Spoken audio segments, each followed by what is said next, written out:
Greetings to you all from Cavan. As Chief Executive of Cavan County Council, it's great to be part of this first ever Global Cavan Day. When I came working in Cavan, I quickly realised that Cavan was more than just a place. It's a state of mind. In fact, it's an approach to business and to life. And this state of mind goes way beyond our county boundary.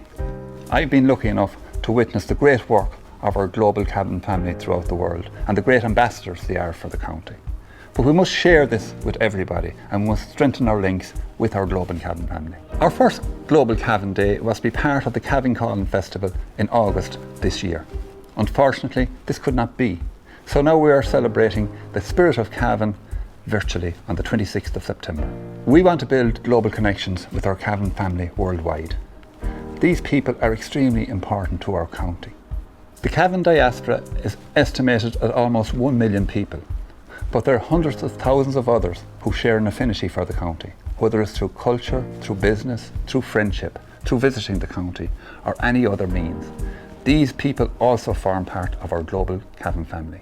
We want to recognise the legacy, the power and the work of the global Cavan family. So today is an opportunity for the global Cavan family to get together, no matter where you are, to think of your connection to Cavan and how you might strengthen it. It is an opportunity to think of how you might strengthen the links to the county. And it's an opportunity to celebrate everything that's good about this progressive, can-do county. This programme will be filled with a mix of chat, music, interviews, messages of hope from our global Cavan family, including interviews from well-known people in Cavan, our diaspora throughout the world, and people who have an affinity for the county. It's also an opportunity for us in Cavan County Council to present Cavan as a great place to live, to work, to visit, to do business. And we are asking you to be part of this conversation on social media by uploading videos, pictures of you taking part. The past 6 months have been difficult, but there are better times ahead. Connections are now more important than ever, so please keep connected to this global Cavan family. And we will see each other again soon, I hope, but especially for Cavan Calling in 2021. So now all that's left for me to do is to ask you to sit back, relax, and enjoy the show.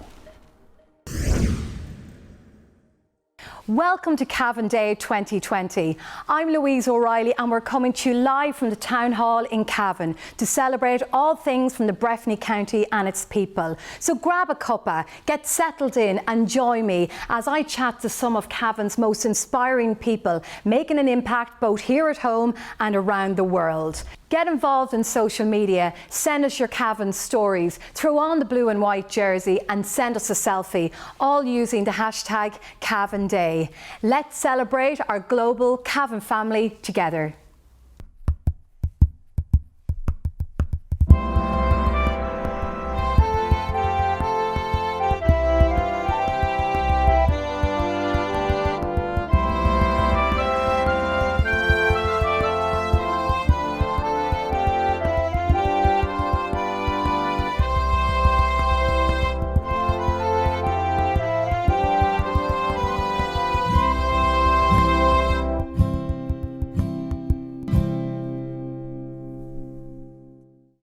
Now I am joined by writer and director Philip Doherty and Cavan actor Aaron Monaghan. Thank you both very much for joining me. You're here to tell us all about Redemption of a Rogue. You must be still digesting and relishing in your 2 major wins at the Galway Film Fleadh. Congratulations. Thanks very much, Louise. Yeah, it was a nice surprise. We had a great time at the Galway Film Fleadh, even though we're in our kitchens watching as part of it.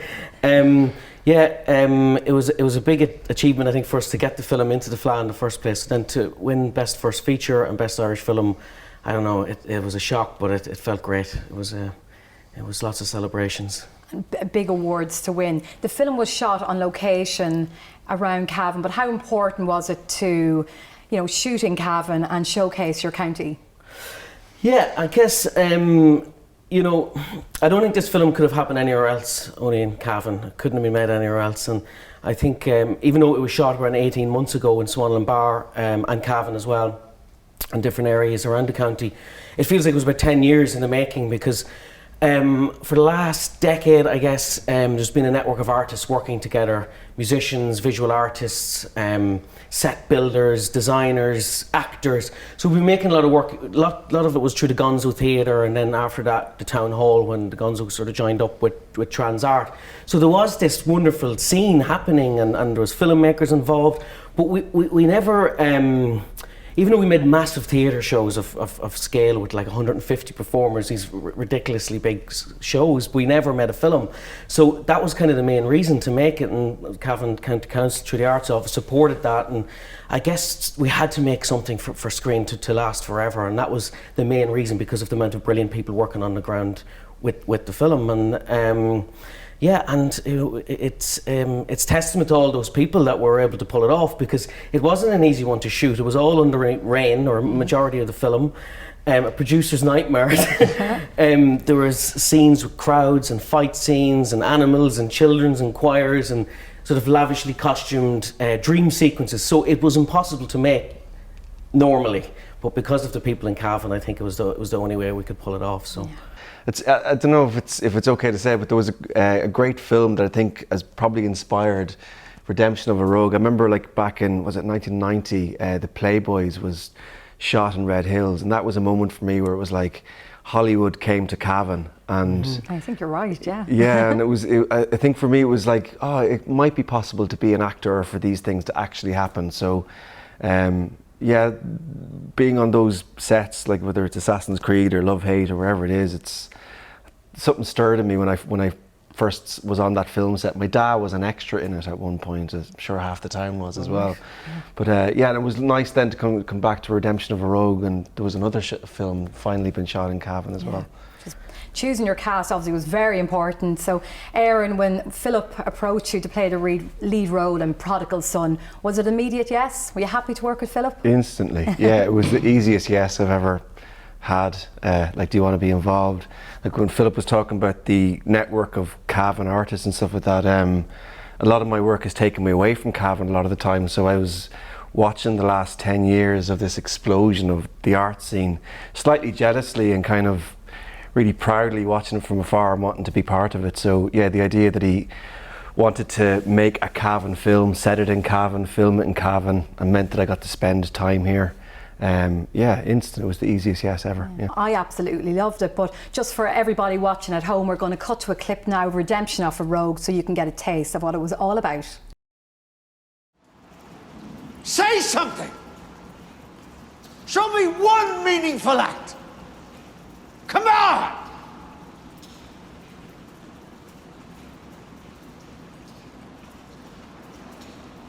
Hello, Jimmy.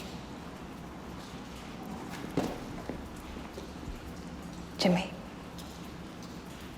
have you got any fags? Fags? Cigarettes, like? Sorry, I've only rollies. But I could roll you one. That'd be nice. Thank you. Light us up there too, like a good lad, please.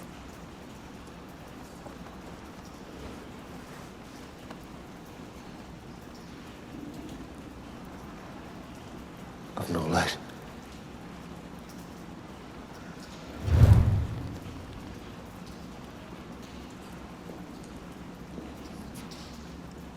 Philip, we'll come back to you. What's next for Redemption of a Rogue? That's a very good question. You have to ask Mr. Pandemic. I don't know. I feel almost embarrassed with that question, because no one really knows. So we're hoping for a festival run, and an international premiere would be lovely at a big festival, and then we're aiming to release the film. It will have a cinema release in Ireland at some stage, whether it's towards the end of the year or a little bit after, I don't know. But I'm looking forward to sitting in a cinema and watching it. Yeah, I know. So am I. I really am. I can't wait for that moment and that premiere that you know, we're ready for it. Aaron and Philip, thank you so much for taking the time to join us here today for Cavan Day, and we wish you the very best of luck with Redemption of a Rogue, and I can't wait for audiences all around the world to finally get to see it. So thank you both. Thanks, Louise. Up Cavan. On Cavan. Nevin Maguire is one of Ireland's best loved chefs. With his cookery books, TV show and restaurant, he's one busy man. We caught up with him in his restaurant in Blackline, McNean House. Well, I think Cavan has a huge amount of potential.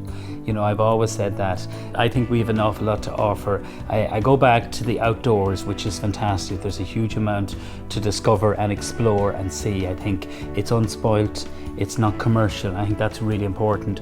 More and more people want an active holiday, and I think they'll get that in Cavan, as well as having great food, somewhere nice to stay. I think the whole county in a whole can offer so much that people are really discovering it now, and I think it has an exciting future ahead of it. And for me, when I look at the food end of things, the Taste of Cavan, the way that has evolved to definitely one of the best food shows in the county, or in the country, excuse me, should I say, because I do them all. I go to every food show, but there's no one beats the Taste of Cavan for me. You meet local people, local producers, and that's where the love of food and good hospitality starts from. We have a lot of great places that people can come and visit, and they're actually pleasantly surprised. But for me, it's all about the warmth that people give them. You know, people in Cavan are very warm, very friendly. They have a great sense of humour. Thank God we need that. And you know, I just think there's something very genuine about Cavan people. I think that's really important. So I'm from a family of 9. All my family worked in the business, and our business has grown so much. It was a small, kind of like family-run business, and we try and treat our staff like family, employ local people. I think that's really important. You know, the majority of our staff are local within the area, so that's really important to me. And that's where I got the love. Mum and Dad started it all, so they did. And my mother taught me from the age of 8 and 9, you know, how to bake. So the first things I made was flapjacks, apple tart, shortbread, made a mess in the kitchen. I'm still doing that, but that's where I got the love of food. Mum and Dad would be so proud because they're no longer alive. So it's all about your team. If you treat them like family, they feel proud, first of all, of what we're doing, but where we're based in Blackline. They're very proud of the success because it's all about them and your customers. It's not about me and I, it's about us and we. I think that's really important. I keep pinching myself and thinking, my God, what a success it's been, but we never take it for granted. It's all about giving someone warm, friendly Cavan hospitality and giving some great food and produce, and I think that's what we try and do day in, day out here.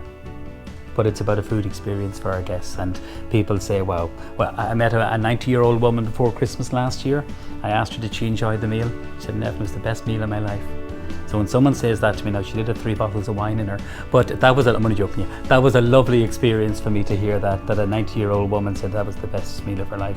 For me, that's, if we give our guests memorable experiences and that they get to see the area, and that's one thing I've noticed over the last year. They're coming early, maybe a day ahead, staying in Cavan. They're exploring the county of Cavan, which is, I'm really proud of that. It's great. Hello, I'm Killian Sheridan. I'm currently over in Poland playing with Wisła Płock. I'd like to wish everyone back home and abroad a very happy Cavan Day. Greetings from New York. My name is Cavan O'Reilly. I come from Virginia, County Cavan. I'm sitting in the Irish Repertory Theatre in Manhattan, a company I co-founded and have been the producing director of for the past 32 years. It's closed now because of the pandemic, but our spirits are up and we have gone online, so people all around the world can watch the Irish Repertory Theatre from the comfort of their own living rooms. Hope you will join us there. So delighted to be a part of the global Cavan calling. Greetings to all our friends around the world. Sláinte. Next up is a truly inspirational young woman. 21-year-old Irish powerlifter Brittany Arenzi is here to share her story. A car accident, Brittany, back in 2009 was a significant turning point in your life. Tell us about that. It was back in 2009 and it was a major impact, head-on collision, and I was in between 2 car seats and had a lap belt on, which left me paralysed from the waist down, and had been in 2 different hospitals for a whole year, so it was a really major thing. You've really had to overcome so much, and what a difficult time for you and your family. Yeah, it was, yeah. But let's move forward, and now currently you're a world record holder and you're now going to be representing Ireland and Cavan as part of the Olympic team. How does that feel? It feels amazing, you know, the adrenaline rush and everything, but it kind of goes over my head, because to me it's just a hobby, you know, representing my country in sports, because sports is the main thing that got me started. Yeah. You know, we done basketball, swimming and everything, and I could represent Ireland in any sport, Yeah. you know. But you're very athletic, yeah. clearly. And tell us a little bit more about powerlifting for people who are not sure what the sport is. Powerlifting is when you're doing bench press, laying flat. You either use a strap or you can use no straps, and you bench what you can bench. And what led you into the sport, or how did you get involved? I was founded by a coach seeking athletes to join the team, and he asked me to try out, and I was like, whoa, this is something to put my anger and strength into. Yeah. And he told me I was built for the sport, so I stuck to it, and 4 or 5 years later, still stuck with it. Wow. Well, what does it take to be a powerlifting champion? Oh geez, courage,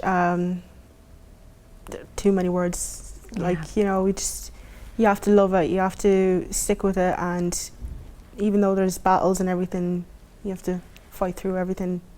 Yeah. And obviously you were very disappointed that the Olympics, you know, hasn't gone ahead for 2020, but you're really working towards that for 2021, and you're going to be heading off to Tokyo with the Irish team. Yeah. Huge honour. It is, yeah, definitely.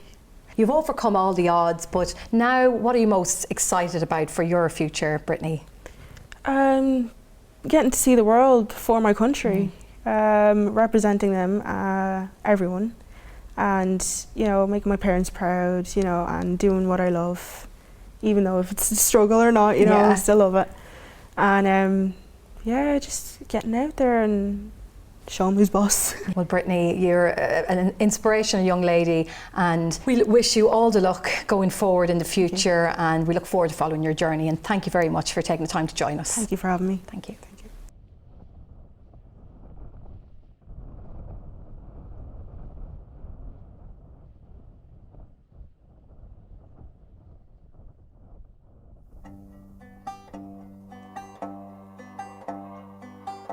I'm losing will.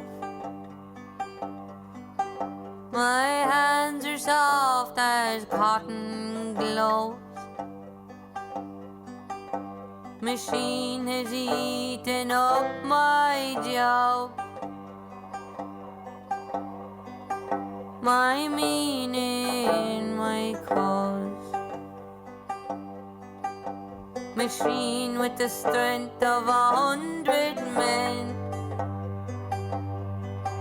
Can't feed and clothe my children. Can't greet a sailor coming in, or know of desperation. I shovel coal down Spencer's dock. I took a deer into wedlock. And you did a bear as a beautiful flock.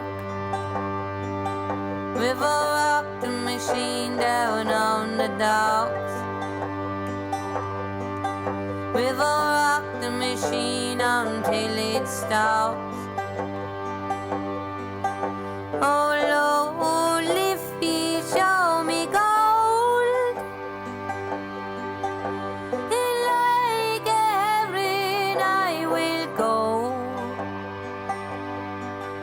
Oh, roaring and lift me when you're high. Like a comrade I will die. And the gold will glow and I will rise. We're gold enough to win back time. with gold enough to win back pride. River rocked the machine until it died. Today, dear, I am unemployed. Before I spoke, you read my eyes. I feared of nothing or no one, but I feel old and I'm so young. I miss the graft, I miss the boys. I plead for purpose in the void. Time is in a word ticking tighter. I wish my load was a mountain lighter. I shovel coal down Spencer's dock. I took you, dear, into wedlock. And you did bear us a beautiful flock. We've all rocked the machine down on the docks. We've all rocked the machine until it stops. Oh Lord, if you show me gold, and like everywhere I will go. Oh, really, if you when you're high, like a comrade I will die, and the gold will glow and I will rise. We're gold enough to win back time. We're gold enough to win back pride. River rock the machine until it dies. River rock the machine down on the docks. River rock the machine until it stops.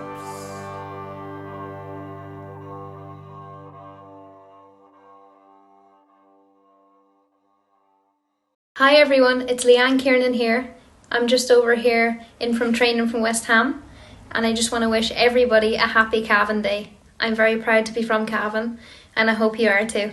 Cavan, this is Chris Noth. My great grandfather was a descendant and resident of County Cavan. I'm proud to be associated with your great county, and I have visited there once. I did a show called Who Do You Think You Are?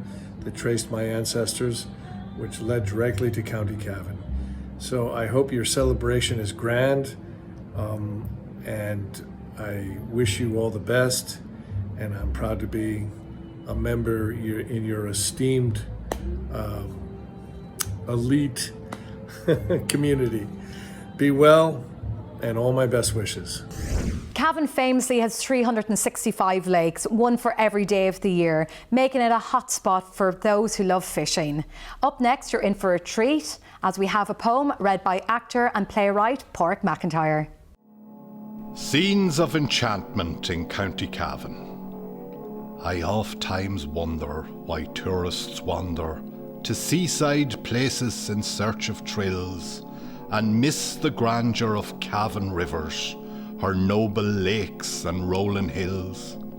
See Rammer, Gowna and shining Sheelan, and loved Loch Urchter for she's the queen. Down to her shores green woods come crowding, the crowning glory of Killikeen. In far-famed Cavan the Shannon rises, goes rolling down to the mighty sea. Her sisters twain cling to the homeland, the winding Erne and Annalee. What a paradise for the rod and line lad, the jolly sportsman with his dog and gun, should the powers that be improve the service to this port of Era and start the fun. Open up the lines to fair Cavan City, let folks come thronging by road and rail, for a kindly welcome awaits the stranger in this friendly land of the gallant Gael. I dearly love my native county. Her beauty haunts me in pleasant dreams. I oft revisit the lakes and rivers, the glorious woodlands and crystal streams. May all their banks keep green and bonny, their bright blue waters flow fresh and free. Come raise your glasses to old man Shannon, the lovely Erne and sweet Anna Lee.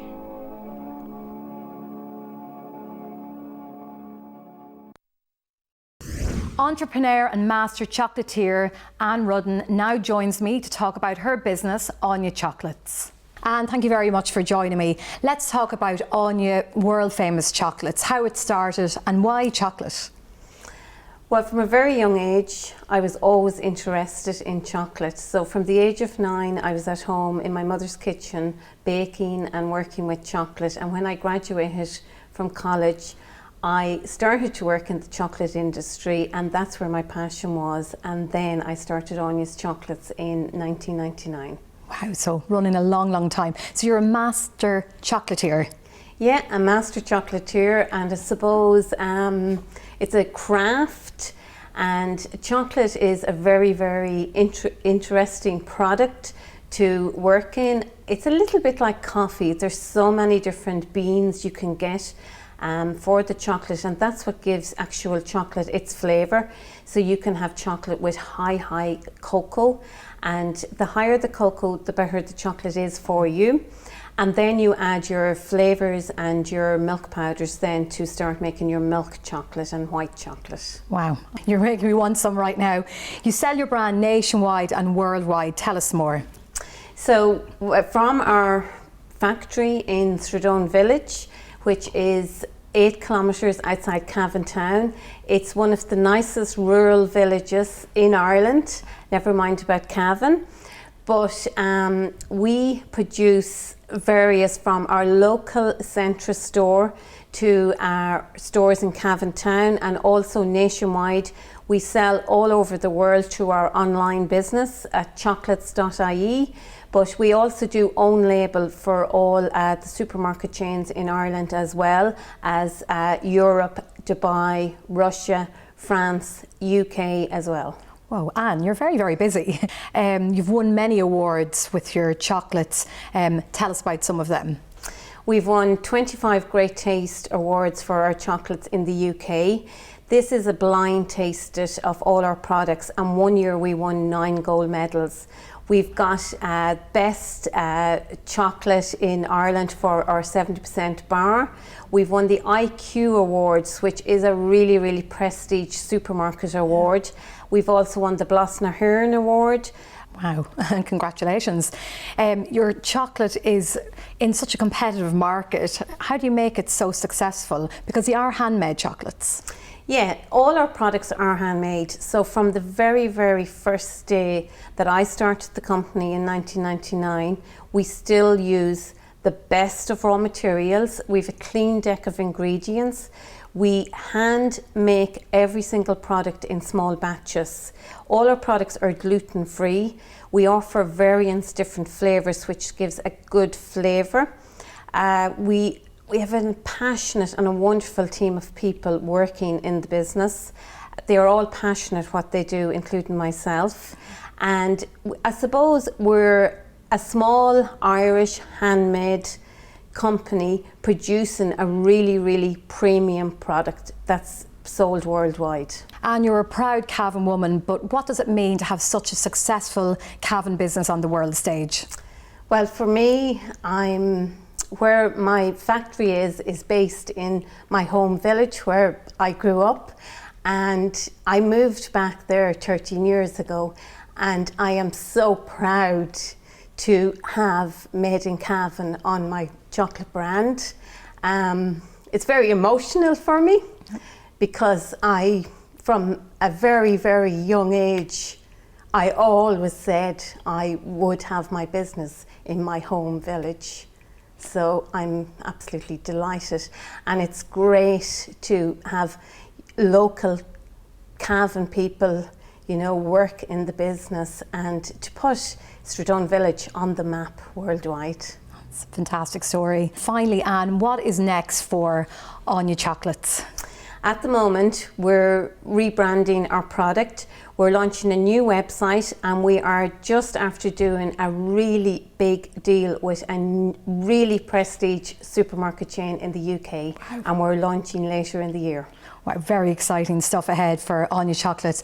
Well, Anne, wishing you continued success, and thank you very much for joining us. And I really look forward to sampling some of your gorgeous chocolate after the show. Thank you, Anne. Cavan Burn Park is a stunning natural resource and a huge tourist hotspot. We head over there now to find out some more. I'm Danny Thulier, and I'm the Geopark Ambassador here in Cavan Burn Park.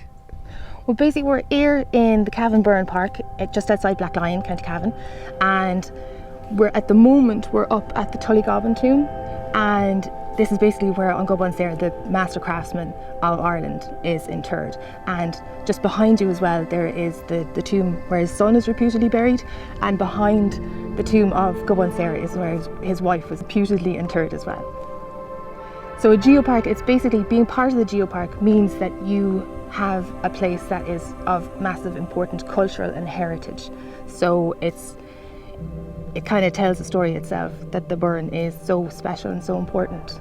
It's a very special place. It's very hard to describe, but you just feel grounded here, and there's such a connection to our ancestry. I mean, the Calf House Dolmen tomb, it's 4000 BC, so you've got 6,000 years of people living, loving, farming, dying in here. And basically it was up until 1954 that the last family left here. So there's such a connection to our history and to our ancestors. Well, the giant's grave here is a wedge tomb, and it's a dual chamber wedge tomb, and it's basically on the top of the capstones there are the Atlantic rock art, so it's cup and ring markings, and there is the story behind it. The legend of why it's called the giant's grave would be that two local giants, Lugh and Lag, they both fell in love with the same giantess, and in order for them to win her heart and to win her hand, they decided to come up with a competition, and they decided to jump. It's called the Giant's Leap, so it's basically a massive sinkhole. So Lugh and Lag decided they would jump over the sinkhole, and whoever made it would win the hand of the giantess. So they both made it, so then they were stuck, so they had to decide how are they going to win the hand of the giantess. So Lag decided he would run backwards and jump backwards, but unfortunately he was a bit too cocky and he fell to his death. So Lugh was reputed to have carried him up to the giant's grave, and that's where he's interred. That's why it's known as the Giant's Grave. There's a very spiritual aspect here, but it's such a big area as well, and there's so many different aspects of it. I mean, you're up here and you have a 360-degree view, and you have views of Sligo, Leitrim, Cavan, Fermanagh, and it just shows you how much we have to offer around here. And then you can go into the forestry, and you're in all these the settlements and the field sites and all the Neolithic huts and all that kind of thing, and it's a totally different world in the forestry, and it's so quiet, and it's the sound of the trees. It's almost like you're at the sea, and there's so many different aspects of the Cavan Burn, and it's just a magical place. And it's the stones, the fact that you can actually get down off the boardwalks, come and touch the stones, touch the fossils that are there, and actually get a connection with the place that way. And that's what the kids love doing now. The kids love going fossil hunting and all that kind of thing. So it's a beautiful place to come and visit, and it brings you back to your roots, basically.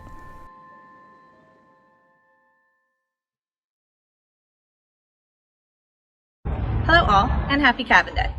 My name is Kelly Farley, President of the Cavan Society of Philadelphia. Since 1907, we have served as a home away from home for immigrants to this great city. We continue that mission with the help of descendants through charitable efforts and events throughout our community. We are so very proud to be a part of the Cavan diaspora and this Cavan Day. and very much looking forward to the Cavan Homecoming 2021. Up Cavan! This is Marcus Daly at the entrance of Montana Technological University. And this is Butte.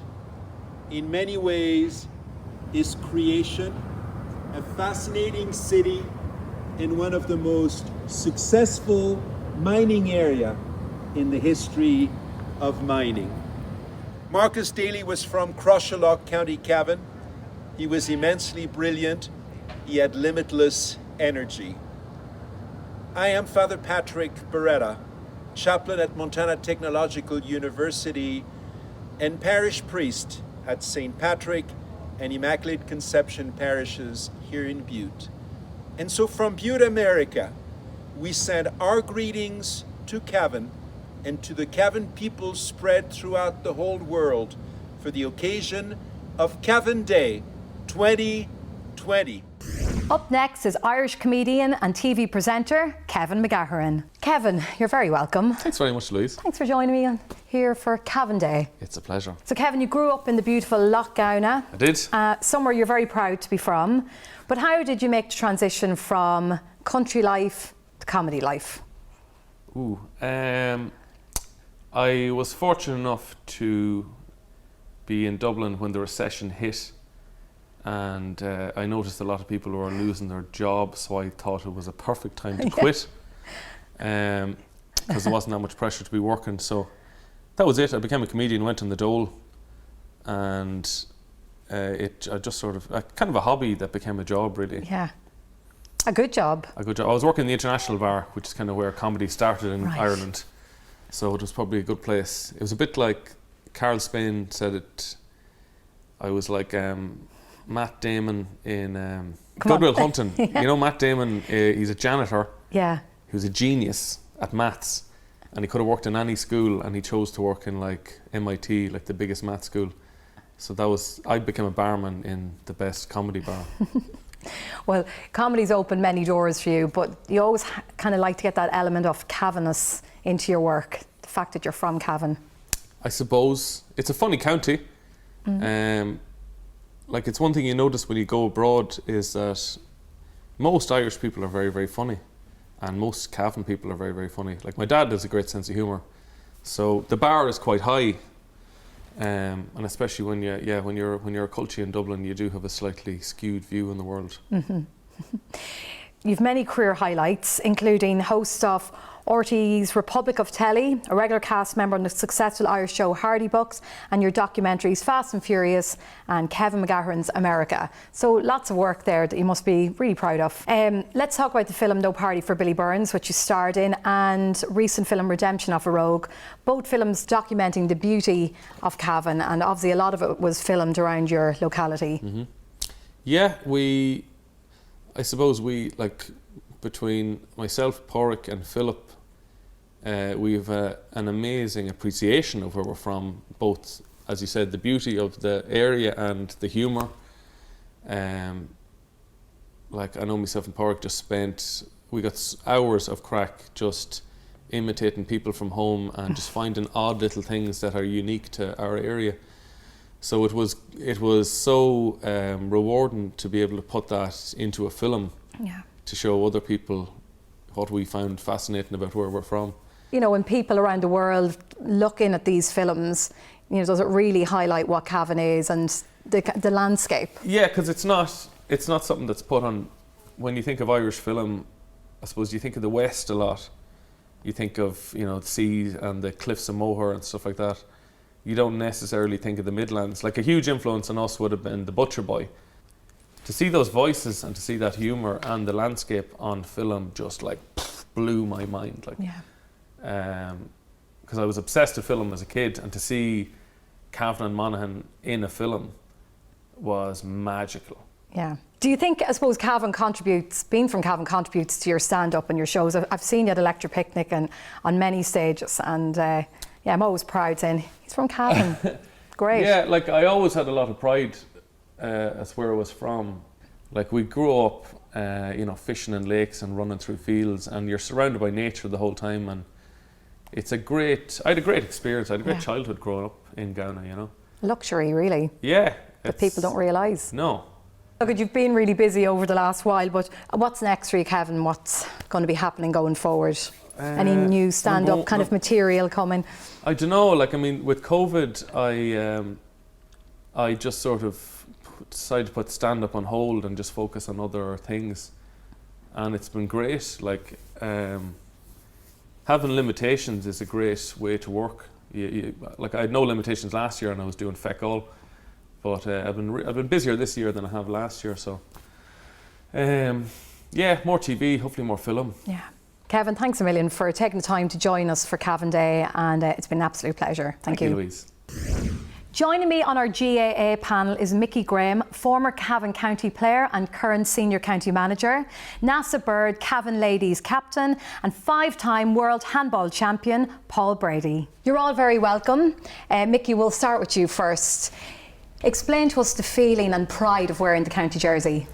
I suppose from a young age it was something that I always wanted to do. Now, it didn't happen too easy, let me tell you, because you know, a lot of hard work went into it, and you know, I was introduced to Gaelic at a very young age, from 7 years of age, and you know, it was all I ever wanted to do, and tried to work hard, and you know, it didn't represent the Cavan at minor level, and it just progressed from there. But you know, it's a great honour. You know, Cavan's steeped in tradition. You know, all the talk about is football in Cavan, because you know, as I said, it goes back a long time, and people are really into the football. And you know, as I said, it was a great honour to represent your county. Well, let's fast forward now as county manager for the senior panel. A great honour, Mickey. Yeah, look, it is something probably, you know, that probably didn't think it was going to happen, and all of a sudden, you know, it did. And you know, it's a great honour to be able to go out and try and, you know, develop the players within the Cavan, and you know, try and move Cavan forward. And there's a lot of talent in Cavan at the moment, and you just hope that you can go out and do your best and help them perform to the best of their ability, and you know, do it on a consistent basis. And you know, that's all you can do. And as I said, it's a great honour, and hopefully, you know, we can keep making progress and keep improving and keep developing. Congratulations, NASA, on becoming the Cavan Senior Ladies captain. A huge honour for you, but what does it mean? Thanks, Louise. Look, like Mickey said, it's always an honour to wear your Cavan jersey. I think I was very shocked at first when I was told that I was going to be captain, but like both the lads here, it's just an honour to play for Cavan. And like Mickey said, I've come from a family steeped in football traditions, and you know, every Sunday we used to go around following the men's team, and you know, like he said, it was always a dream to play for Cavan, and then I suppose to get captain was just the cherry on top, you know. Absolutely. Share with us the great success story the Cavan Ladies football has experienced over the recent years. Yeah, well, so I've played from under 14 right up, and the last few years we've had serious underage success. In the last few years they've won the intermediate All-Ireland. I was only minor at the time, so I wasn't on the team, but yeah, it's really gone from strength to strength, and every year now on the team you can just see how much the game is progressing, and you know, the competition for places is fantastic. When I was underage, we won 5 Ulster titles, so the most memorable of them was probably winning 2 minor titles back to back, and that's something that I'm definitely very proud of. And wow, well, that was actually one of my next questions, because in your own right you're a standout performer for the girls in blue and for your club, but as you said, that was one of your proudest moments with the Cavan Ladies. Yeah, no, definitely. Winning the minor titles was definitely up there, and then I suppose getting my first start with the seniors for both championship and league was definitely a highlight as well, making your debut. And I think it was a proud day for, you know, my family, but also my club, Crishelaw, as well. And I think it's lovely to go back to the club and be able to represent a county like Cavan, and you know, it's held with such esteem as well to be able to play for your county. So yeah, as well. Thank you very much, NASA, and congratulations again. Thank you. We'll move along to you, Paul, and you are one of the all-time greats of handball, and you've dedicated your life to the sport. Thanks, Louise. Yeah, it's been a huge part, obviously, since I took it up in St. Pat's there in Cavan when I was about 12, so it basically dictated the course of my life for the last 20 years. A long time. Yeah, so. And when you're playing handball, Paul, around the world, do you feel the importance and connection of being from Cavan? of course, that's always with you, you know, your roots from your club to your county, you know, and, you know, I suppose I was always trying to represent both my club and my county as best I could. That was always, you know, it's part of your DNA. So when you take to the court or the field or whatever, you know, that's, you know, it's part of who you are. And I was very aware of that and proud of that. So I used it to motivate myself, and, you know, hopefully I could motivate other people as well to go on and be the best they could be. And as you said, to be the best you could be, you said before you want to be remembered as the greatest player to ever play the sport. Do you feel you've accomplished that goal? I feel happy within myself, yeah, that I drove the sport to a higher standard than I had been previously. I suppose there was one outstanding record in the States. I've equalled the American record of titles, so I was ready and prepared to go back and try and win that title, and unfortunately the pandemic hit, so it probably robbed me of the chance of it, unfortunately, but that's life. I don't have any regrets. Maybe if something happened in the next few months, who knows what could happen, but you know, I'm happy within myself that I hit the goals I set out all those years ago, and I can't have any regrets. You know, I'm content with what's been achieved. The GAA plays a crucial role in Cavan life and in Irish life in general, but what are your experiences of that? I think during the height of lockdown, I think it was the GAA communities around Cavan that really shone bright, and I know from the clubs around home, like, they really stood up and played their part in Cavan, and it was just so lovely. You know, they supported vulnerable people in the areas, and I think that's something that we can definitely all say, that we're part of such a strong community. Yeah, that is the GAA, you know. Absolutely. Yeah. And Paul? Do you know, even looking back, I suppose NASA and Mickey have won club championships, what it does to the parish when you win. Mickey said the highlights, or NASA were the one provincial titles and, you know, challenge for All Ireland honours. It makes a huge difference to a community. I mean, from my own experience as well, like, you know, the lift it gives a parish when you win something. So it's just embedded in the fabric of you know, clubs and the Irish society. Sure is. That's brilliant, Paul. Thank you very much. That's great. I think you've really just summarised exactly what the Cavan and GAA means to everybody. Thank you very much. We love the GAA here in Cavan. Cavan people love to take the GAA family across the world. Arthur Sullivan in Berlin tells us more. You know, you can't talk about the GAA abroad without devoting a large chapter to Cavan and its contribution, because from the very earliest days of GAA clubs being founded in cities like New York or London over 100 years ago, it was very often Cavan people at the very centre of those clubs, and have continued to be so over the years. So that's the experience that many people, wherever they're from, who've been involved with GAA clubs over the years will tell you. There's always Cavan people involved at those clubs. And I had the same experience myself when I moved to Berlin. I moved here in 2016, and I went down to a training session, and at the very first person I spoke to at the training session was the chairman of the club, who was from Belturbet. When you come to a city abroad, you know, you're not bringing a language that connects you to the other Cavan people necessarily, but the one thing that you do bring is the language of Gaelic football, the language of the GAA. I think that's our language that we travel with abroad, and it's one of the reasons why we're so quick to get involved with GAA clubs. The GAA is always there for you, and that's the story really of Cavan GAA abroad. It's just, we're one of the most passionate GAA counties, and that you can see that in the amount of people from Cavan involved with clubs abroad.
Now, every child loves a teddy bear. Bear Essentials was set up by Anka and Nico, a company that has gone from strength to strength, delighting hundreds of children around the world. We caught up with Anka in Bomboy to tell us more. Bear Essentials, like the name says, is all about teddy bears. We have the largest collection of teddy bears in Ireland. We also stock our own Bear Essentials brand of traditional collectible teddy bears, one-off designs. People come here, a lot of families, because they love the atmosphere around in the garden. They love our playground. They can have a picnic here, and also usually can take part in workshops which are limited this year really to families and not to huge groups. If you like to know more about Bear Essentials Ireland, you can find us on Instagram and Facebook, or you can get in contact with us on our website, bearessentials.ie. Everything you find in the shop here, you will find online as well. So we have a lot of international customers as well for the shop, for the products, but also for our international teddy bear hospital.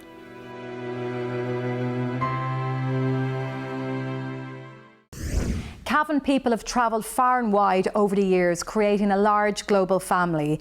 Now we are going to head over to the genealogy department, where we are going to find out how you can trace your Breffni roots. Everybody comes from somewhere. It's an emotional business, genealogy and family history. Particularly, I suppose, maybe not so much for Irish people who live in the country, but particularly for immigrants, people who've gone abroad, America, England, Scotland and Canada and Australia. So for them it's an emotional experience to come back and realise, and they probably heard stories of some of the sadness and some of the poverty that their people endured. So to come back and maybe experience that for the first time. Lots of them will come here after their initial contact with us. You know, they'll decide to come then because they have found information. There was very high immigration rates from this county, and despite all the reasons for immigration, the famine, pre-famine, post-famine, and the famine itself, and all the economic variables that brought, you still have to remember that every single person who left had a personal story and a personal reason for going, and it could have been a family reason. It might not necessarily have been part of the big reasons, you know. So that, and we've got a lot of those stories back in our diaspora archive. So every inquiry has a story behind it. Yeah. The grandparents is the easy part. It's when you go back further, it's the harder bits. And even if we look at our own surnames, our own surnames are more related to kin. Our Mac surnames, they're, you know, rather than a lot of English surnames are based on the landscape. They're toponymics, but ours are more familial, you know, all from the previous ancestor and the previous ancestor. So that's where a lot of our Macs and O's come from, and that's a peculiarly Irish system of surname naming. So there was a lot of importance placed in our history on your family, on the ancestors, on your clan. Yeah. Well, I think every record is a person. We get the harder questions. Exactly. Yeah. If it can't be found, why can't it be found? We have to answer those questions for them. Well, that's what it is. We dig it. We dig out There's the no record. doubt about it. Yeah. And each step leads on to the next. Yes. You know, and then you do get very engrossed in it. There's no doubt about it. You get on a roll, as the fella says, and you can't go to lunch because you're just nearly there. If somebody comes in with just a surname too, we can almost tell them straight away what part, where in County Cavan they came from, because Oh, that's O'Reilly. the families were in clusters, you know. Yeah. Like all of the McGoverns come from West Cavan. You know, Yes. McGovern, Maguire, McManus, would be more or less down that way. Yeah. And then up in your area, every Galligan That's right. came from Every Galligan in Ireland nearly came from Crushala. Yeah. So you can nearly guess yourself where they came from before you even start. But you don't just go by guessing, you have to go in and prove it.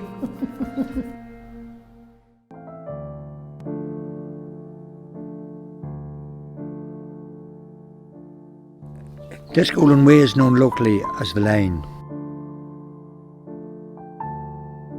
It was formerly a section of the Cavan Leitrim railway line. It ran from 1887 to 1959.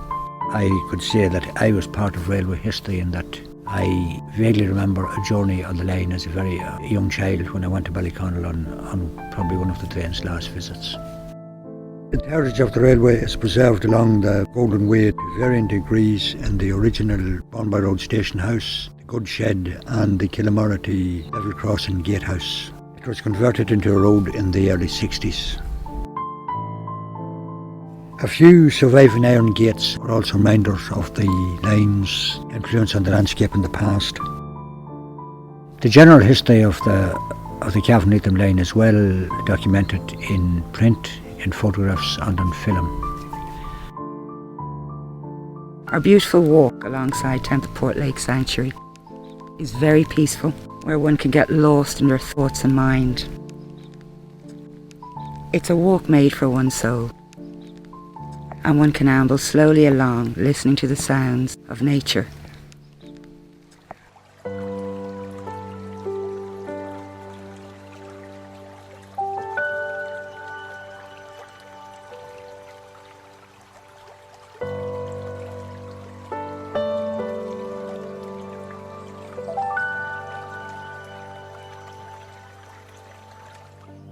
Hello, my name is Jim Ryan. I'm not a local here in Templeport. I came in, I spent all of my working life in Dublin. And you couldn't get a place that's more different to Dublin. What really fills you is all the different senses. It's middle of July now, so the smell of the meadowsweet is what's particularly pronounced, absolutely lovely in the evenings. You can walk down the Golden Way here now, and there are strawberries, and later on there'll be the blackberries. There's also the wild raspberries. So you have smell and taste. You also have all the sounds of the wildlife. The call of herons, there's swans, there's geese, the native songbirds as well. Beautiful sounds. Whereas this was an industrial site, it was a railway line. The railway is gone, but the wildlife has taken back over again. The Golden Way has been a great asset for me. Being a newcomer to the area, you walk the way and you meet somebody, you might just pass the time of day, or you might stop and have a chat. And for me, it's been a way to integrate into the community. And the Golden Way has really facilitated that in a big way. Well, I find this walk a very tranquil walk, and there is a sense of timelessness there that occasionally I have to walk the dog up the lane, and I often go there a nice moonlight night, and it is very tranquil, peaceful, quiet. I suppose the general topography of it, you have good farmland, you have pure wetland and marsh and bogland, so it is two-way representative of County Cavan as a whole.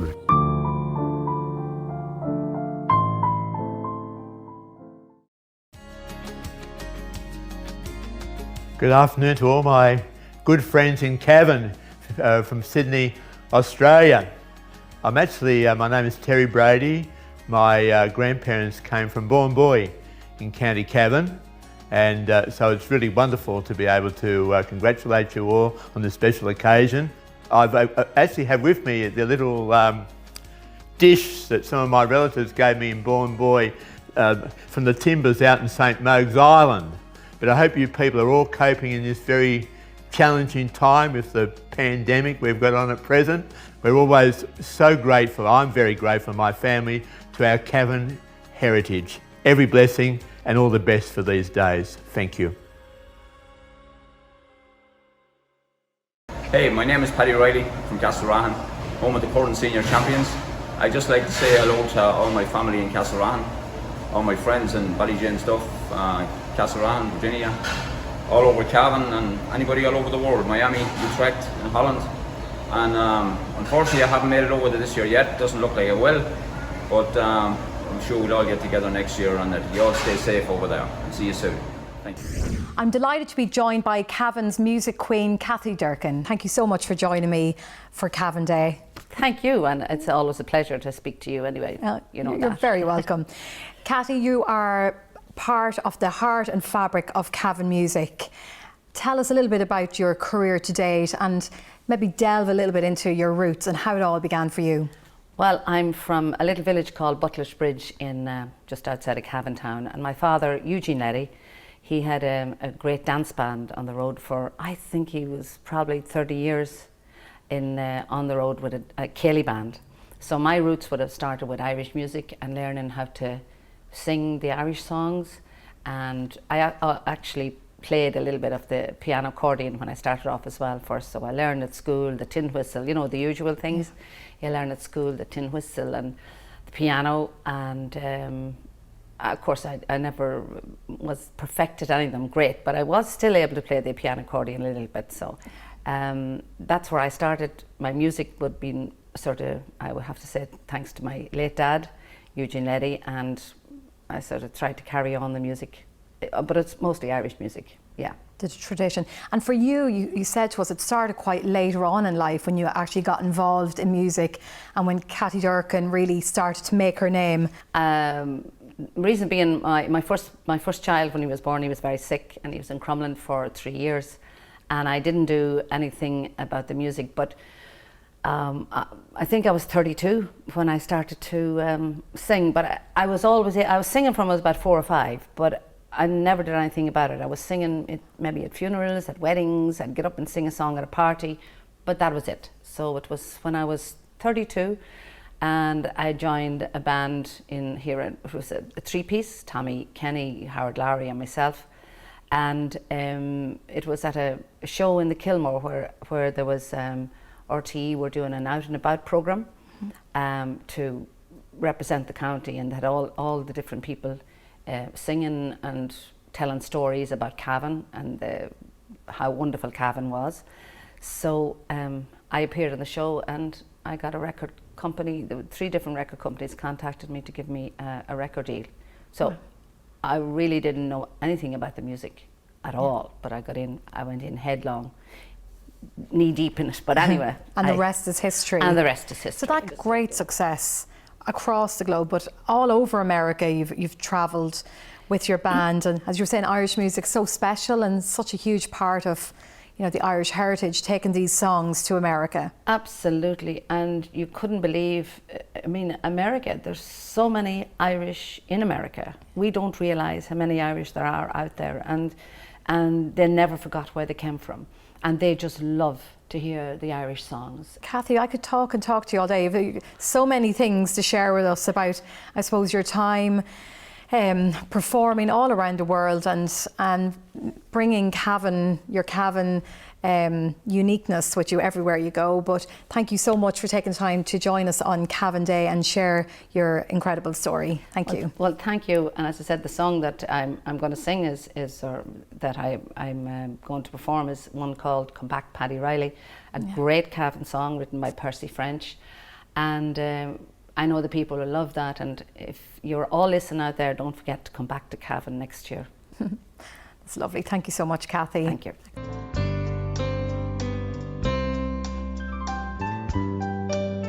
Oh, the Garden of Eden has vanished, they say, but I know the lie of it still. Just turn to the left at the bridge of Finney and stop while halfway to Coot Hill. 'Tis there you will find it, I know sure enough, when fortune has come to my call. Oh, the grass it is green around Valley James Stuff, and the blue sky shines over it all. And tongues that are tender and tongues that are gruff, still whispers come over the sea. Come back, Paddy Riley, to Valley James Stuff. Come home, Paddy Riley, to me. My mother once told me that when I was born, the day that I first saw the light, I looked down the street on that very I gave a great groan of delight. Now most newborn babies appear in a huff and start with a sorrowful squall. But I knew I was born in Valley Jamestown, and that's why I smiled at the morn. The baby's a man now, he's toil-worn and tough, still whispers come over the sea. Come back, Paddy Riley, to Bally Jamestown. Come home, Paddy Riley, to me. Come back, Paddy Riley, to Bally Jamestown. Come home, Paddy Riley, to me.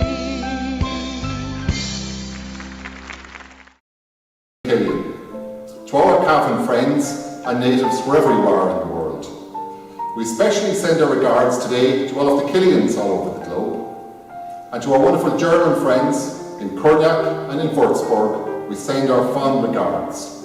We hope to see you all soon again in Mulla and in Cavan. Ali Guten Wunsch agus Banach J. Oriv. Greetings, Mayor, members of Cavan County Council, and residents of Cavan, Ireland. Cavan Township was founded in Ontario, Canada in 1817. Many of the first families to settle here were native to the Irish counties of Cavan and Monaghan. Still to this day, there are descendants of these families residing in our community. The great affinity that our first families had for their native soil was demonstrated when they named their new home in Canada after County Cavan, Ireland. Our municipality is a land of hills and streams, farms and fields, and villages and hamlets. We are proud of our rural and agricultural roots. It's those same roots that transcend across the Atlantic to our descendant roots in Cavan County, Ireland. On behalf of the Township of Cavan Monaghan, it gives me great pleasure to bring greetings from our council and residents to celebrate the inaugural Global Cavan Day celebration. Congratulations. I'm delighted to be joined by PRO of Corlin and Oak, Rhiannon Smith. Rhiannon, thank you very much for joining me. No problem at all. Rhiannon, explain to us what Corlin and Oak is all about. Of course. So Corlin and Oak is a youth council. There are 31 in the country. Ours in Cavan is obviously funded by Cavan County Council, and a lot of our work is done in conjunction with them. It's kind of just a place for young people to get their opinions heard, get their voices heard, encourage change in their counties and in their local communities. You know, it's not something that a lot of young people get to do, but it's absolutely brilliant to be involved in and to have the opportunity to get your voice out. And what inspired you to step outside your comfort zone of teenage life and take on this role to make more of a positive change in the world? Yeah, I kind of fell into it. I suppose, you know, I didn't really know what Corla was going into it. I kind of just was told there's this AGM on if you want to go, so I got on the bus that morning and went. Yeah. And I'm so glad I did. You know, I've met some of the most amazing people that I've ever known, you know, some of my best friends through it, and like it's amazing working on projects for Cavan and for young people. Rhiannon, what difference has Corlin and Oak made in your life? Well, I suppose before I joined Corla I was quite quiet and reserved, you know, I kind of stuck with the same few people and I don't know, I didn't really branch out, but since joining I've made some amazing friends who really like encourage me to put myself forward for different things and get up, and I have so many opportunities to build my confidence. Like I've spoken at our AGM a few times, I've got the opportunity to speak in the Dáil, you know, it's things like that it's very rare you'll find a young person, you know, who's able to say they got up and spoke in the chamber, but yeah, it was absolutely amazing, you know, the difference before and after Corla in my life anyway. Rhiannon, that's fantastic, and I really have to say that you're a wonderful role model for young people today, and I wish you all the success in your future and with Corlin and Oak. Thank you very so much for joining us. Dear people from Cavan, dear friends of Cavan from all around the world, Warm greetings to you all on behalf of the German-Irish Association of Würzburg in Germany. The most important expat from Cavan was definitely St. Kilian, who came to Würzburg in the 7th century to bring the Christian faith to our region. And still, until today, we have a strong relation with Ireland, with local and regional partnerships, school exchanges and many personal friendships. This is why we call our town the Irish town on the continent. Hi everyone, I'm Louise Rudden. I'm the chair of the Cavan Monaghan Association of Toronto. I'm delighted to be attending the event virtually today, and thank you to Tommy and his team for putting this great day together, despite all of the barriers and restrictions. And we really look forward to coming home next year for the live event in Cavan. Again, congratulations on the first Cavan Day 2020. Thanks. Bye-bye. Il est un coin de France où le bonheur fleurit, où l'on connaît d'avance les joies du paradis. Et quand on a la chance d'être de ce pays, on est comme en vacances à Jaunet-Marigny. Bravo! Cavan Digital Hub is doing wonders for boosting businesses across the county. Let's find out some more. Growing up in Cavan and being involved in my dad's business and passionate for sport, I always wanted to create a business that was in an industry that I loved. My dad and my three uncles all had their own businesses, so growing up it was always something I aspired to be in a position to be able to create jobs for your local community. I'd done an operational audit on Cavan GAA, and this gave me the idea to create a club management solution. ClubSpot is an online customised club management platform that could solve a lot of the administration burden that's being placed on volunteers and could help clubs to grow their recurring revenues. As we began to grow and expand, we needed more space, so I was referred by Cavan Enterprise Board into Cavan Digital Hub, and the facilities here have been excellent and have allowed us to grow the business to a team of 3. Cavan Digital Hub is much more than a co-working facility. We offer a range of different support services within the one building. Our goal is to create incubation space for digital startups. It's a shared facility which enables companies to scale and grow. Full use of the canteen facilities. We offer services within the one building. Cavan Digital Hub is a great place for people to share knowledge. Already I've worked with 2 of the partner companies in the hub, and I've gained advice of 5 or 6 experienced business professionals. John was a natural fit for Cavan Digital Hub from the very beginning. Right now within Cavan Digital Hub, we have multiple entrepreneurs offering quality software solutions across industry. So one of our long-term goals would be to encourage collaboration across industry. One of the great things about starting a business is that I don't have a typical day, so I can do anything from sales and marketing to accounting and legal. Every day is a challenge and we're always learning something new. The biggest challenge to starting a business is actually starting it, and perseverance is key here, then the road to success will open up. We're always on the lookout for stories similar to John's to join us here, inspiring our team and our other hub members.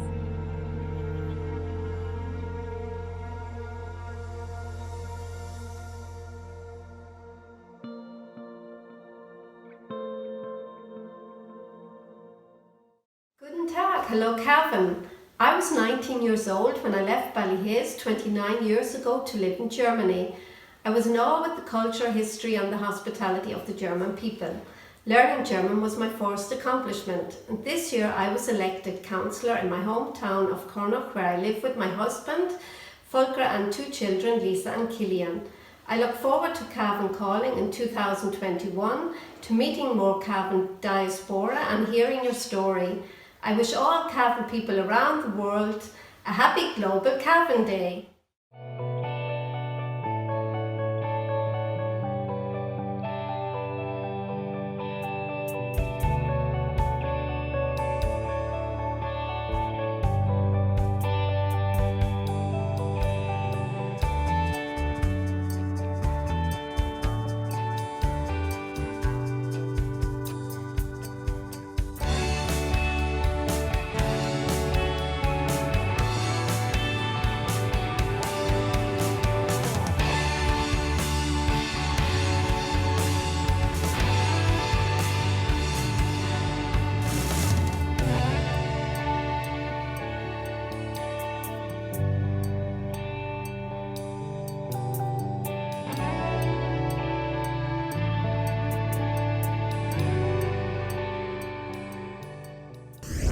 Up next is award-winning actress Dervla Crotty and actor, writer and podcaster Michael Harding. Well, thank you both so much for joining me to celebrate Cavan Day. Michael, in your writing or interviews, you always embrace the Cavan wit and humour. Are you proud to be a Cavan man? I have to put up with it. Being from Cavan is not a choice you make, right? You don't get to pick the county. You're stuck with the one you're born with. But there's a huge wisdom in knowing that you don't choose your life. Your life is a gift. And I've experienced Cavan as gift, as complete gift. Every second of my childhood and adulthood, and even sitting in this moment in this theatre. I just remember so much in this hall. You know, I came to the plays here when I was 16, 17. I saw all the great Tennessee Williams, all the Tempest done by Queens in Belfast, all sorts of extraordinary plays, including the McArdle brothers, who used to run the Ballantrae players. This was an amazing place for theatre. It's no wonder that great actors like Dervla come out of Cavan. It's no wonder, because it's a really, really great scene bed for theatre. Yeah. And I think it still is, as far as I know. And I really was educated in the theatre. If you come from Ballyburgh or Carrigallen or anywhere else, you can achieve the highest professional standards. And that was in itself a revolution, because when I went to Dublin first, I remember the first play I gave into the Abbey, the man that was handling it had a cravat, which is a thing around your neck, and a pipe, and a beautiful cut glass accent. You know, somewhere between, I would say, I don't know, Dalkey and Essex. It was gorgeous, right? But I knew handing him it, there's no place in this place for me, right? Yes. And I think that in my life has seen the revolution of local theatre, Druid theatre, live and dread theatre, and great actors emerging like Dervla and many, many others. There's Brian F. O'Byrne, a Cavan man who's done wonderful stuff in America and all over the world. So I think that this Cavan town has been very fundamental and crucial in the revolution and energising of the arts, and particularly of theatre in Ireland. Yeah, fantastic. So I'm proud to be from Cavan. I love the way you mentioned the accent and how you felt nearly intimidated, you know, in these, in the big city and in Dublin. But the accent is, I suppose it's so important and it's so unique to Cavan people. So Dervla, what defines Cavan people in your opinion?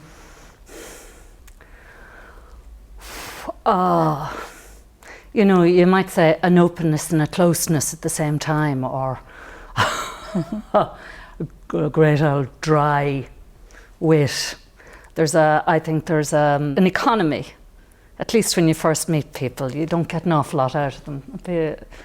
I mean, my aunt, definitely Molly, in her last days, was really in love with the idea of us way back on Cranoaks. But you know, it wasn't just a romantic thing, but a real sense of place, and a real sense of belonging, and it is a beautiful thing. You were going to say something there. No, just in relation to what you were talking about how Cavan people hold back and give. I think that the way that I look at Cavan people is that they will not give you anything in psychobabble, right? It's like they don't talk modern English. But the way that Cavan people get things across is in story, and they really do. And that's the way that people in Cavan communicate. They communicate through stories. And it is a very, very beautiful and commanding use of English. It's no wonder to me that the English language was spoken here since the 16th century. As I do say in Leitrim, you know, they're all right, but they're kind of goodish at English. Just about goodish, but the Cavan people are masters of the beautiful, that Elizabethan language that you hear when people talk about an Oge's Day and I does Lee not be there as I'd kill myself. You know, the kind of phrases that come out of Cavan mouth are from Shakespeare. And would you say that influences your writing, the Cavan? It inhabited me. Yeah. That's what I said at the beginning. I had no choice. I can't say, oh yeah, I'm glad to be. No, it's a gift. Cavan comes to you if you're here. You just happen to be here. Yeah. I mean, thank God, if I was in Kerry, I'd probably be speaking with a Kerry accent. Imagine that. I know. It'd be shocking. Can I just pick up on that? Yeah, about the story? It's just great to hear that. Like my uncle John Joe, he had a shop up there on Main Street selling fishing tackle. And people would come in and they would be held captive, you know, they mightn't get out for 3 hours or something. And there would be people from all over the world, often, you know, fishermen. But John Joe would, like that, it's exactly like that. There would be stories about a man he met, or this day, what happened, or you used to hear tell, and it's really bringing me back there. It wouldn't be talking about this fella did that and they said this in government and and I heard on the radio and that kind of thing. There would be stories passed on and passed through, and that really rings a bell. Yeah, I think that's the kind of culture that there is in Cavan. One of the most beautiful bits in Irish literature, 3 or 4 pages of the most finest in contemporary Irish literature, is the half day described by Dermot Healy in his wonderful book, The Bend for Home. And like that is a description, a story narrative of just what people were doing at 2 o'clock of a Tuesday afternoon or a Wednesday afternoon in Cavan Town. And people used to initially read something like Dermot and think, but sure, Johnny Riley is more interested in that because he's, you know, like it's only stories. There's something beautiful about the simplicity of Cavan. It's all wrapped up in storytelling, I think. And that's why the theatre is so good here. So you'd say being from Cavan has certainly, for both of you, moulded your success. And has it tapped into your work, would you say, Dervla? I think inevitably it does. I mean, you are, you know, you're made of this stuff. But at a more cellular level, I am of Cavan. And so everything I bring to a part, you're not really disguising yourself. You know, you're drawing on aspects of yourself. And it's a mysterious process. So I couldn't say in this way, definitely I am. But no doubt, I can't be otherwise.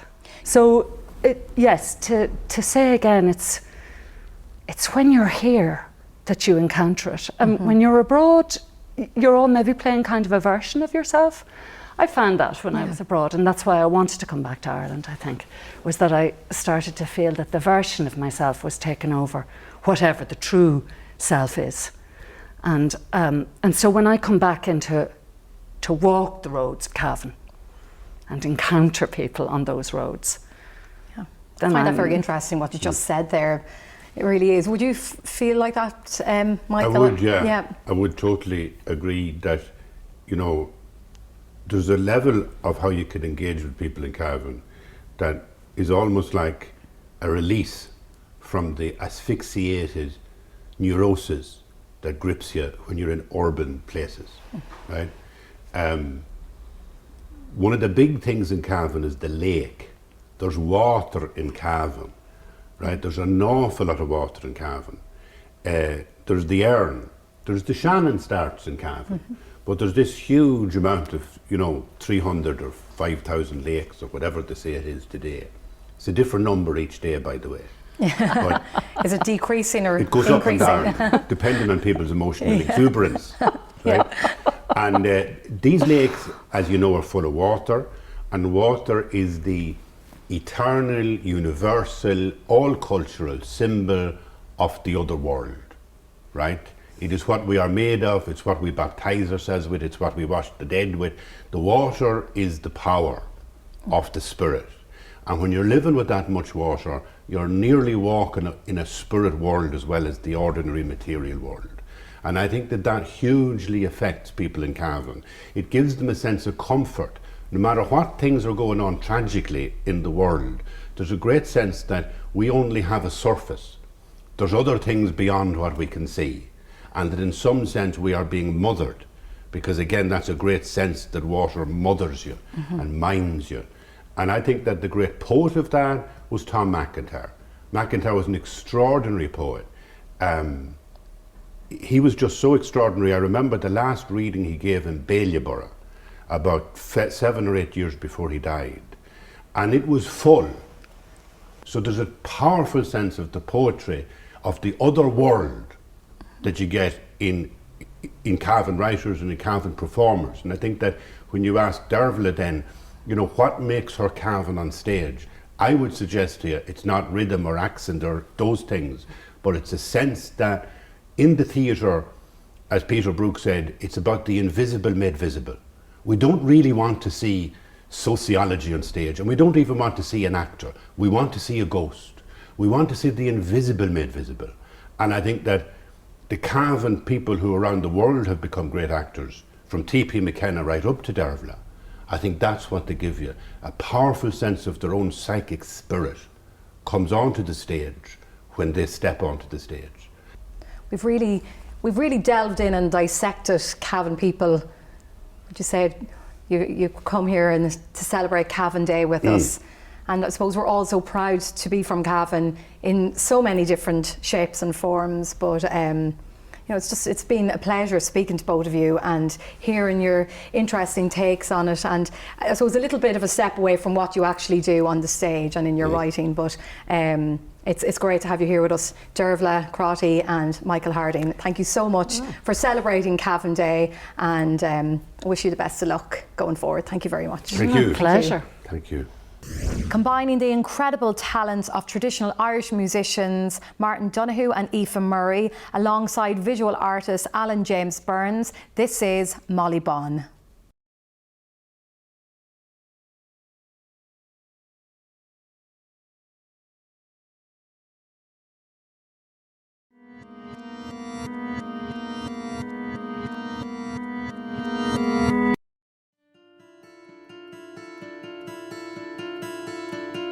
Jimmy went a-fowling with his gun in his hand, fowling all day, as you may understand.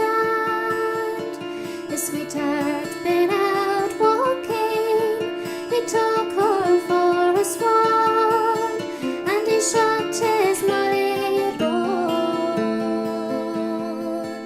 at the setting of the sun.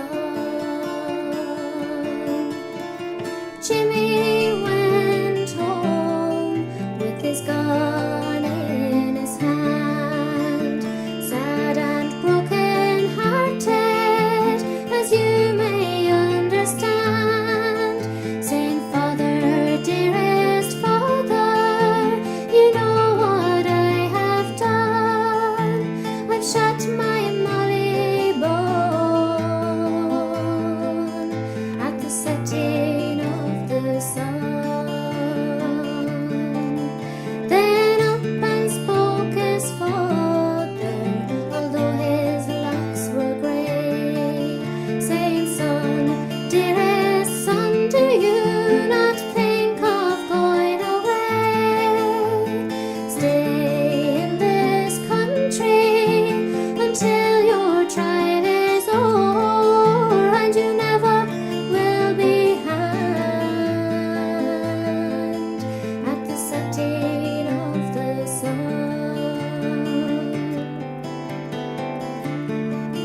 It was in 3 weeks after to her father she appeared, saying, "Father, dearest father, please don't think to shoot my dear. My white apron being around me, he took me for a swan, and he shot his Molly Bon at the setting of the sun." Now Molly, dearest Molly, you're my joy, my heart's delight, and if you had lived, my dear, I'd make of you my wife. But now you are gone to me, I'll sail away and mourn, and soon I will be following you, my own Molly Bon, and soon I will be following you, my own Molly Bon. Oh, Aunt Margaret, what a joy it is being back in the home country. The people here are so friendly, and the countryside is just spectacular.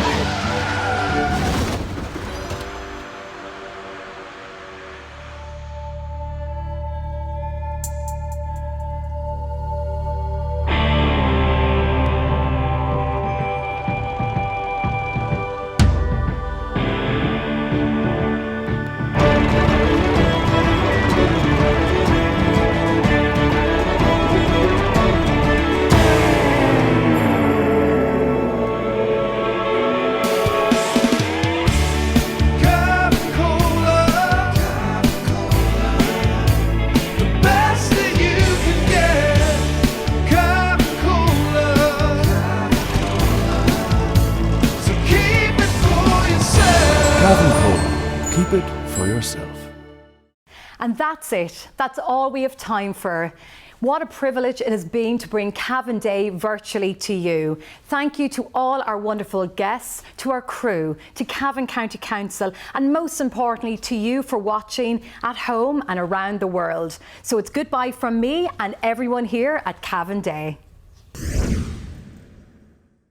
As Cathaoirleach of Cavan County Council, I wish to thank you all for joining us for the launch of the inaugural Cavan Day celebration. What a wonderful display of the global Cavan family's affection for its people, its diaspora, and everyone who shares an affinity with our county. Thank you to everyone who participated, be it through musical performance, arts, food, business or interview, and for the very many warm messages we received from across the globe. We are encouraging you to wear your Cavan colours with pride, express your Cavanness, reach out and find your Cavan connection. Connect with others across the globe using the hashtag Cavan Day on social media. Hopefully, next September, we will meet in person to celebrate our unique heritage together. Gur míle maith agaibh go léir, slán agus beannacht.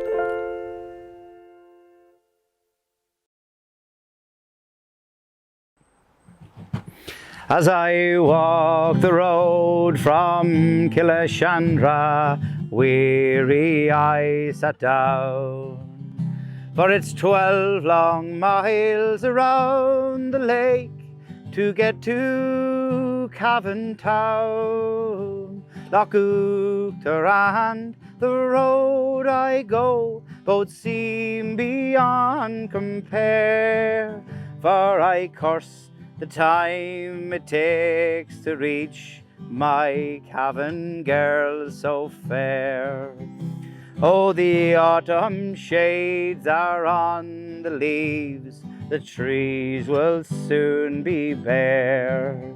With each red gold leaf around me seems the colour of her hair. If my gaze retreats, I'll find my feet, then once again I'll sigh. For the broken pool of sky reminds me the colour of her eye.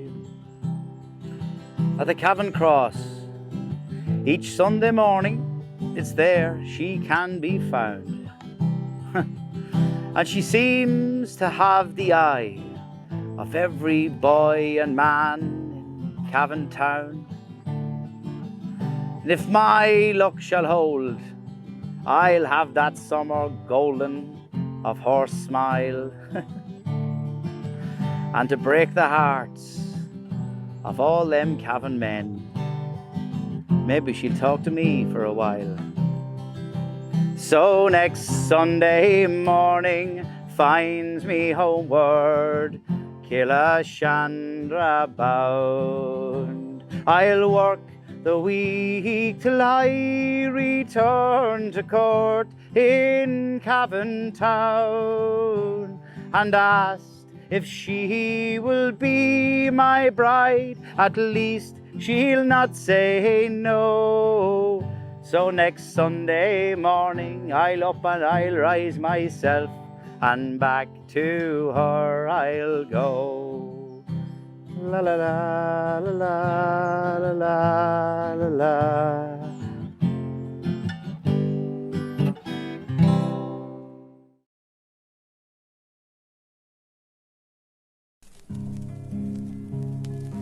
Dígit Macarja, Caroline Fay agus Eric Baldwin Shaw.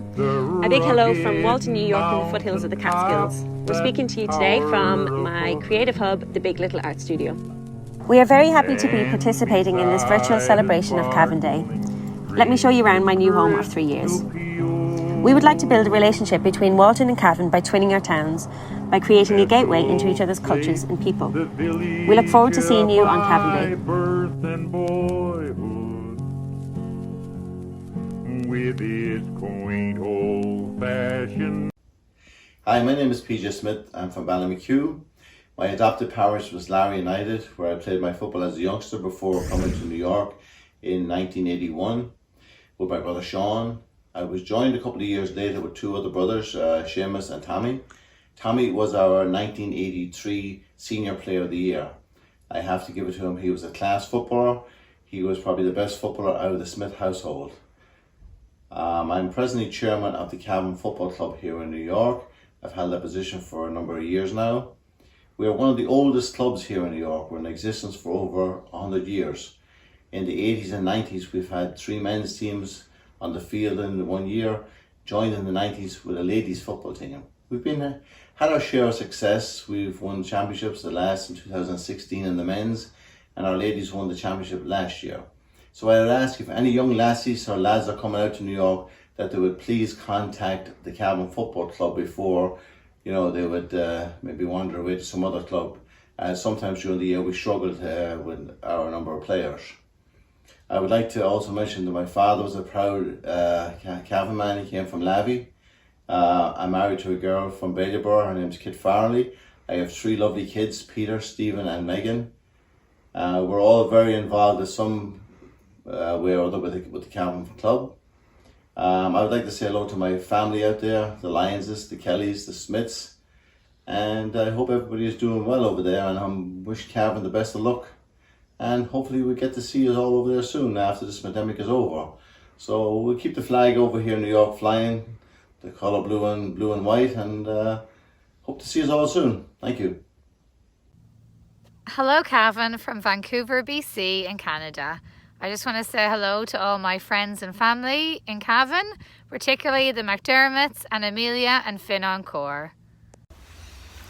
Hello, I'm Colm Henry, Chief Clinical Officer of the HSE. I was honoured and delighted when Conor Harrington of Cavan County Council contacted me some weeks ago to ask me to take part in Cavan Day. It's a pity we can't all come together to celebrate this day, and it's a sign of the times that we have to communicate with each other and send messages by video. And unfortunately, it's a way of life we're all getting used to, and we will be with us for some time to come. I myself am very proud of my Cavan roots, although I'm long gone from Cavan. It never leaves you though, and I still call it return to Cavan, going back home. I have a road sign in my house pointing the direction to Cavan at 18 3/4 miles, my home from Cork. It's considerably longer. But like the prayer mat to Mecca, it's pointed north towards Cavan.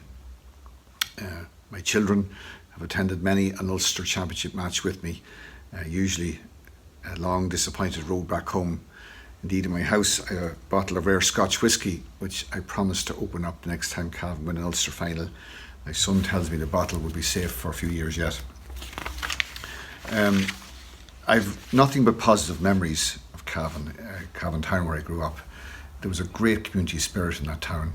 I think of some of the great heroes of the community there, Father Turlock O'Reilly and others who founded the Scouts, the pantomimes, the drama festival, people who taught me that a community is much greater than the sum of its component parts. Everybody coming together for one common cause can greatly enrich everybody's life and make growing up for kids a really positive experience, and that was my experience of Cavan town. I also remember and am proud of its often understated beauty, the lakes, the way that land melts into lakes, Loch Uchter Castle, places that are not on the ordinary tourist trail but retain their own beauty and individuality, and something of which I'm very proud. And during the recent lockdown here, when I was working with the HSE during some very difficult times, we received many positive messages of support in the HSE. And for me personally, the most moving messages I got were from people from Cavan that I grew up with, or people who taught me at school. Ray Dunn, I remember, Father Kevin Fay, and others who sent me messages of support, and it evoked the memory of my parents, who unfortunately have passed away a number of years now. And it brought back all those happy memories and the great community spirit that thrived in Cavan town when I was growing up, and the community spirit which indeed supported our whole country during that first phase and the first wave of COVID illness as it swept over our country, and which we will need in meeting the great challenges to come. In finishing off, I have to say I will be expected to ask everyone to stay safe and to stay as close as possible but far away from each other in order that we can remain safe. This COVID challenge will pass but I'm convinced that we will all be stronger as a community because of what we've learned and how we've learned to work together. So with that, I'd say goodbye, slán libh, go raibh míle maithigh. My name is Ben Cahill. I originally come from Mahra, County Cavan. I'm standing here in Sydenham Catholic Club. This club has been a great advantage to Cavan people over the years. Like when they came in the 50s, 60s and 70s, they settled and an awful lot of Cavan people settled around this area and became members of this club. This club was a great advantage to them, you know, finding a flat for them, work for them, the whole lot. And a lot of these people met their partners for life in this club, okay? So it's great sentimental reasons for Cavan people, and it's great to see the second generation Cavan people still using this club. Wonderful memories here for Cavan people still, which is great. My name is Mary Moran-Harron and I hail from Kindermart in the parish of Templeport. Big shout out to my mum and my brother Pat and my sister Ellen in Kindermart and my sister Bridget and Martin in Cavan and my sister Catherine and Colin in Longford and Lisa I am the secretary of the Cavan Association here in New York. And we are striving to always get new members, so if you know anybody here in New York, please get in touch with us. We'll be delighted to have them and there'll be no looking back. So I hope to get home soon when this COVID-19 is over. And in the meantime, stay safe and enjoy yourselves. Good afternoon. My name is Chris Shalvoy. This is my wife, Gail.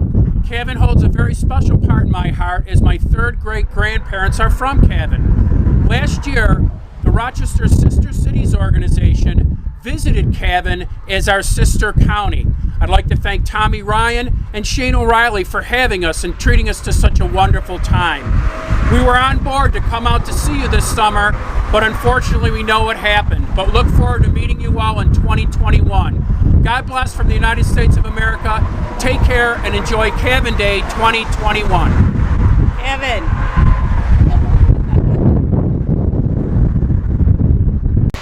I'm Cavan here all the way from Arkle, parish of Crystal. Just like to say hello to all the family around Cavan, all the Cahills there in Arkle, especially my father. Days must be long these times with this pandemic going on, but we're always thinking about you. And proud Crystal man, I always remember. One thing I have to say is I have two uncles that was part of the 7-in-a-row team, one from each side of the family. And the young lads are pushing hard these days. And hopefully get back home to see you all soon when this pandemic is over. The best of luck to you all. See you all soon. Bye-bye.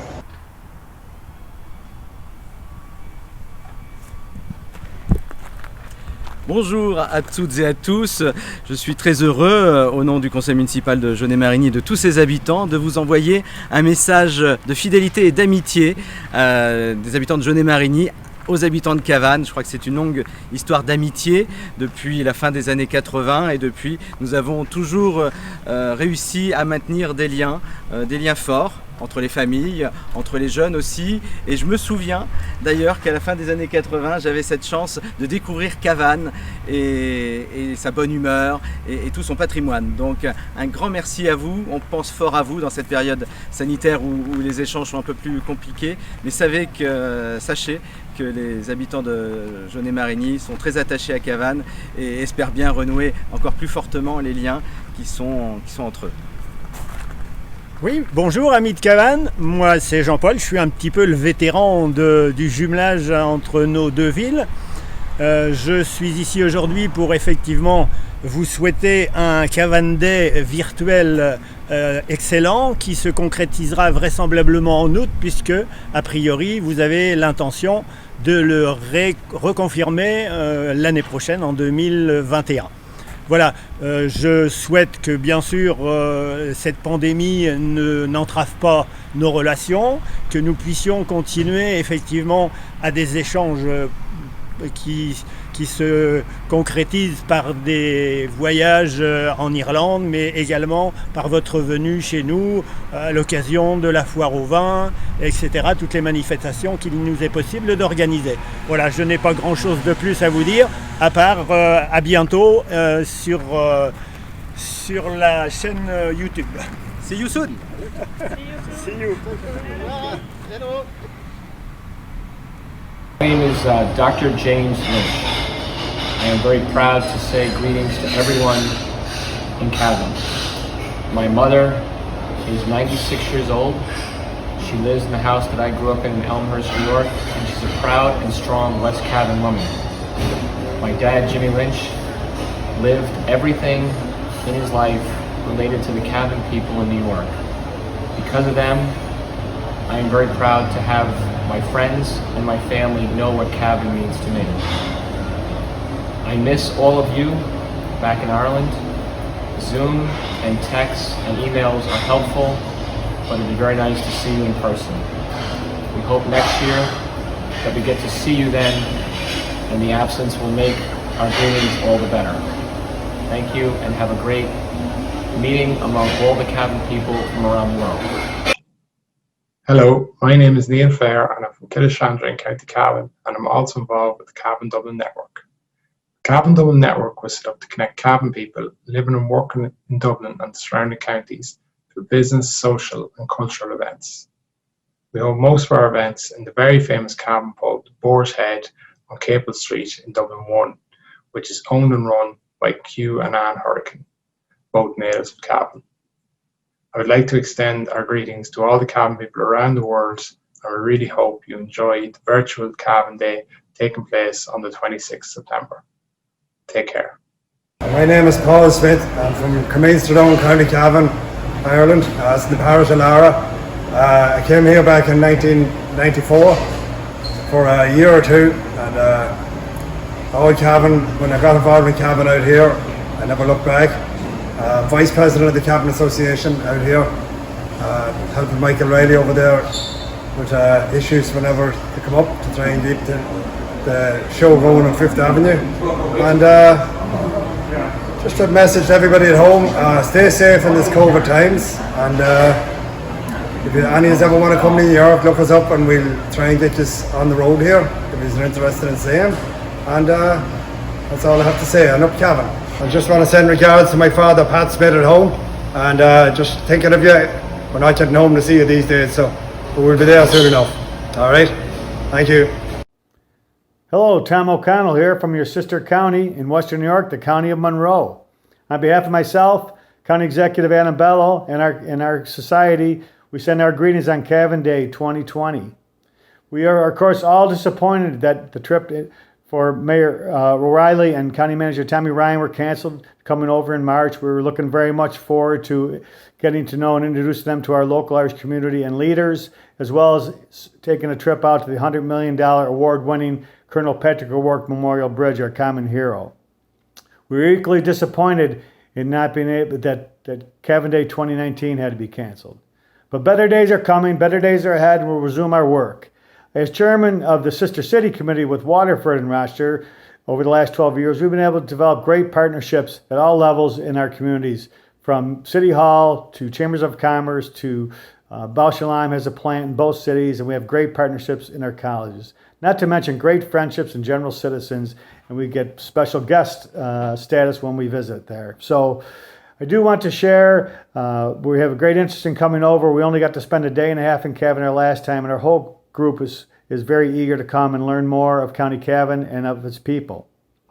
I do want to say that I am also a proud dual citizen. I'm an Irish and American citizen. My father's family comes from County Kerry, and my mother's family comes from County Galway. So looking ahead, on behalf of our common hero, Colonel Patrick O'Rourke, I say, God bless America, God bless Ireland, and we'll see you soon. Greetings from Monroe County, New York, to all of our friends and associates in County Cavan. The sister county agreement between Cavan and Monroe counties was signed in 1995. The association cultivated by people sharing a Cavan ancestry and ancestry and interests in our common hero, Colonel Patrick Moore.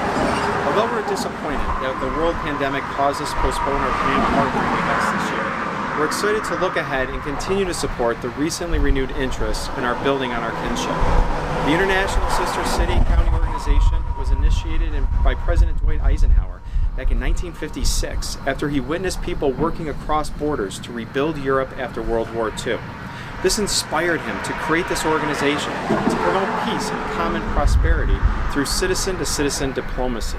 While the city of Rochester has many sister cities around the globe, Cavan is Monroe County's first sister county. Examples of some of the benefits of these relationships are in partnerships in education, the arts, business, sports, and government that bring our communities closer and provide opportunities for community and individuals. We are certainly disappointed to have missed the opportunity to host Mayor Shane O'Reilly and County Manager Tommy Ryan in March, as well as having to postpone our visit to the Cavan Calling event. But we are pleased to be able to address all of our friends of County Cavan on Global Cavan Day and pledge that recent good works will continue and we will be visiting Cavan when conditions allow. We very much look forward to the days ahead and to the good to come for our communities and citizens alike.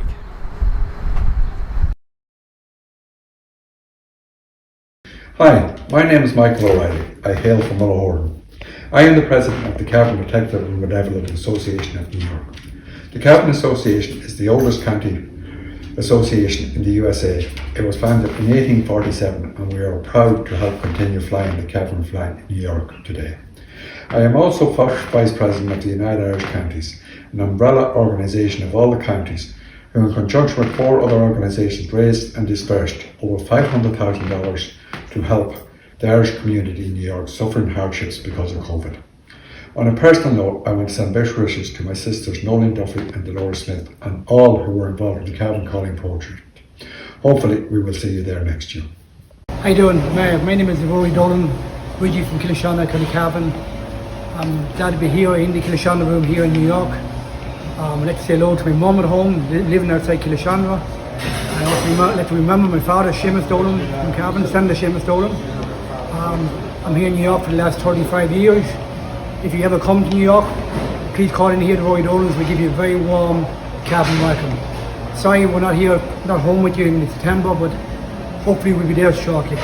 Again, thanks. Come out to see us. My name is Sean Fitzpatrick and I was brought up on a farm outside Milltown in County Cavan. It was an idyllic childhood, surrounded by family, friends, with visitors coming and going all the time.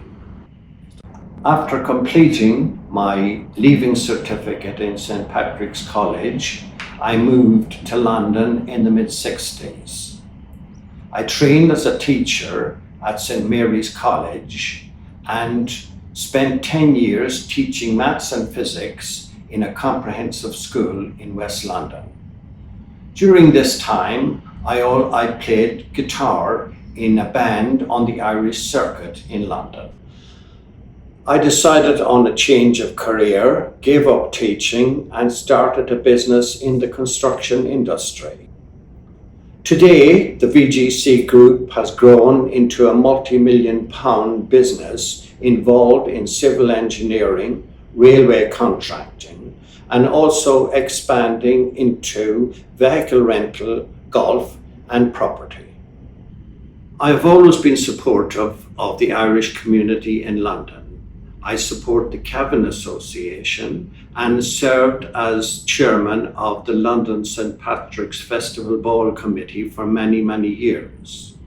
We sponsor the London GAA and the London Irish Rugby Club. I also serve as a trustee on the Harlington Hospice and as a board member on the St. Mary's University Development Board.